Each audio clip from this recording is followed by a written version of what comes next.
Hi kids, it's nearly Halloween.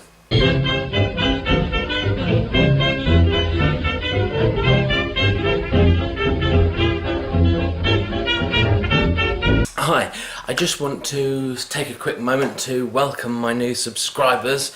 I think it's probably likely due to the Rob Dyke contest entry that I've posted on my channel, and that's great, so welcome, and I hope you enjoy my further videos.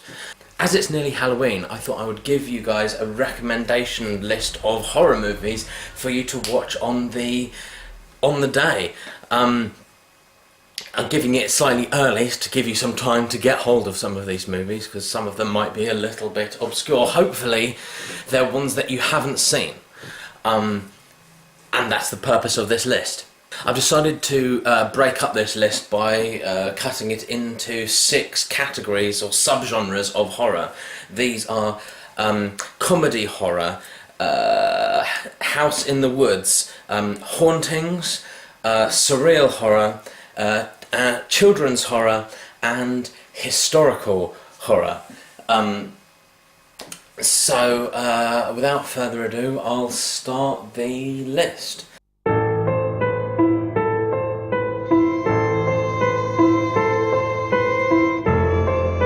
For the comedy horror, I've chosen a film called The Cottage, which is a 2008 British horror movie, written and directed by Paul Andrew Williams and starring Andy Serkis, who played Gollum in Lord of the Rings, and Reece Shearsmith, who played a lot of different characters in the brilliant British comedy series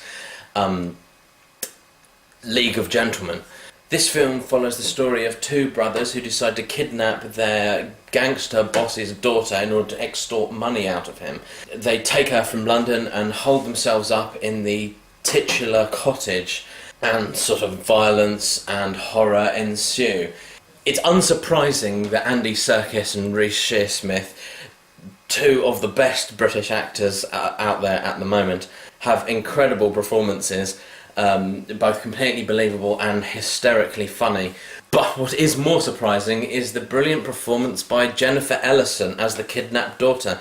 She is a soap star, I believe, and I previously thought that she was probably a bit of a waste of space. Pretty, but not particularly talented. But in this film, she's cast really well, and it just goes to show that with the correct casting, almost anyone could be a great actor if the role is right for them.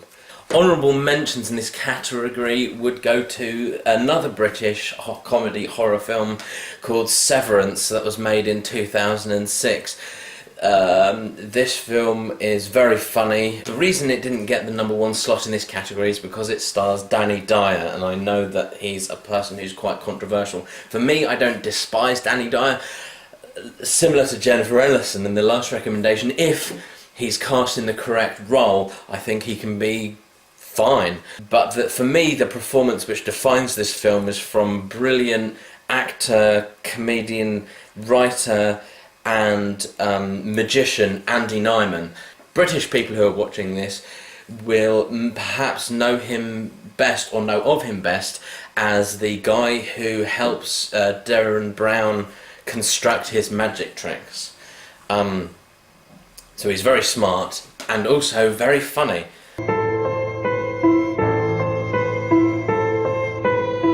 For the House in the Woods category, I've selected the Lars von Trier film Antichrist from 2009, starring Willem Dafoe and Charlotte Gainsbourg. This film tells the story of a couple who are grieving over the loss of a child, and move to a cabin in the woods in order to cope with it, and horror and violence ensues. It's a very beautiful film, which you should expect from post-Dogma Lars von Trier. It's all filmed in black and white and includes the incredible use of the Phantom Cam, which is a massively slow motion camera to produce extremely surreal and dreamlike, almost like painted scenes with it that really add to the atmosphere and add to the story. It also includes one of the few scenes of violence in films that I've never ever actually seen, because whenever I watch this film, and this thing that happens is about to happen, I always close my eyes. I don't know if you should take that as a recommendation or not, that particular bit, but it is a great film, and one that's definitely worth giving a go if you like your horror a bit arty and thinky, which you should.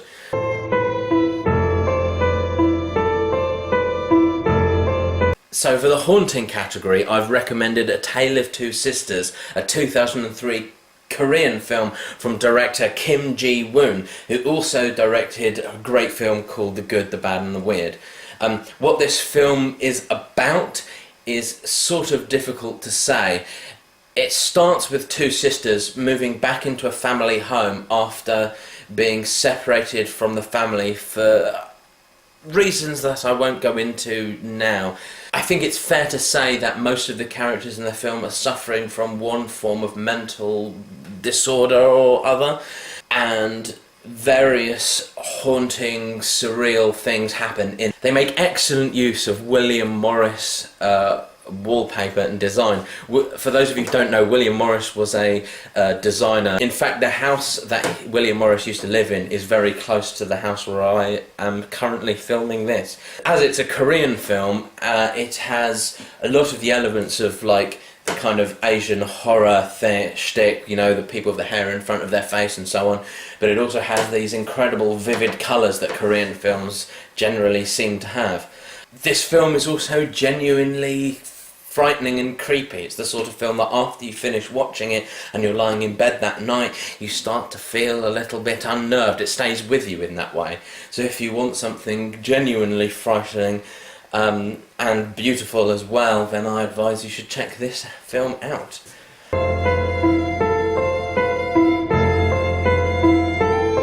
So for the surreal category, I have recommended the 1979 film Phantasm, which was directed by Don Coscarelli, who also directed Bubba Hotep and one of my personal favourite films, John Dies at the End.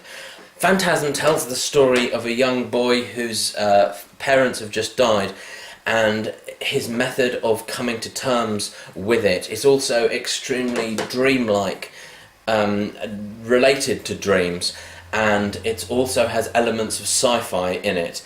Although it's a film that's concerned with traditional horror, things like graveyards and funeral homes and things of that nature, it's not a film which is bogged down by cliches. Instead of going for the dark and creepy, he often opts to go for the brightly lit and overly sanitised, and that's a very interesting way of presenting horror. It also has a character in it known as the Tall Man, who some people have argued is the prototypical Slender Man. So if you're interested in the Slender Man mythology, it could be interesting to go back and see where its birthplace is.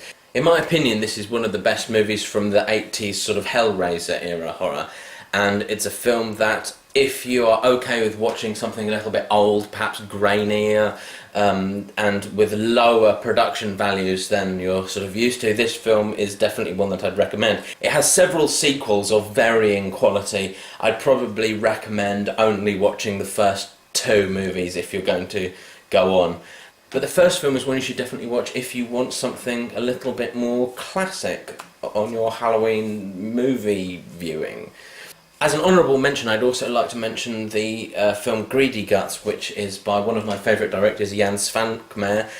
It's categorised as a horror on Internet Movie Database, and the reason it didn't get #1 in this category, because it probably is a better film than Phantasm, is because in my opinion it's not really a horror, it's more of a kind of fairy tale that includes violence and gore a little bit.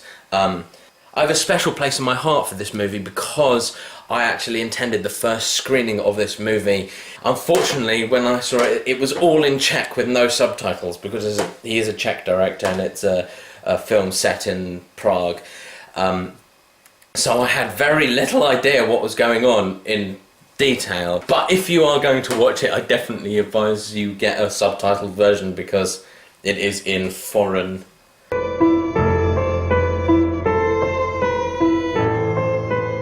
For my children's category, I'm going to choose the film The Hole, which was made in 2009 to differentiate it from the other The Hole film with the same name. This film was directed by Joe Dante, who also directed Gremlins, which I think was a pretty good film for that kind of thing. The Hole is a really good horror movie for children. The film follows the story of a family who move into a new home and discover a bottomless pit in their basement, and the various creepy things that come out of it. It's a film which is almost like your memory of what the Goosebumps books were like. If you go back and have a look at those books now, they're probably not very good. But your memory of what those Goosebumps books were like, that's what this film is like. So if you're doing a Halloween party for a bunch of 12-year-olds and under, I would recommend this film, The Hole.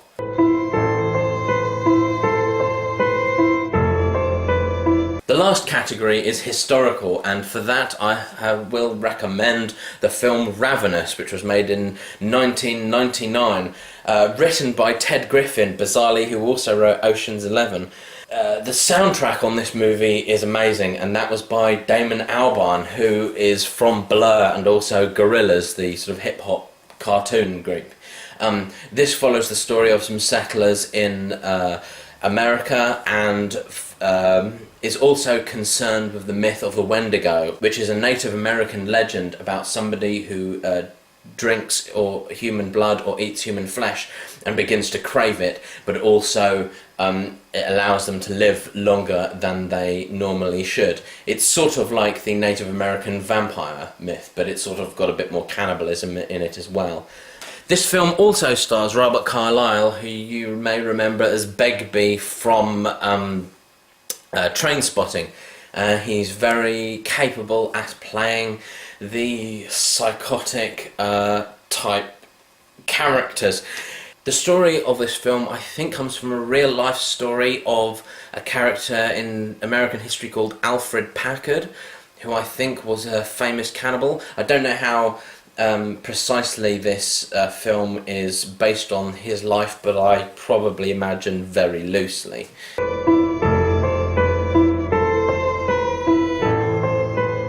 Anyway, I hope you guys have a happy Halloween and enjoy the movies that I've recommended you.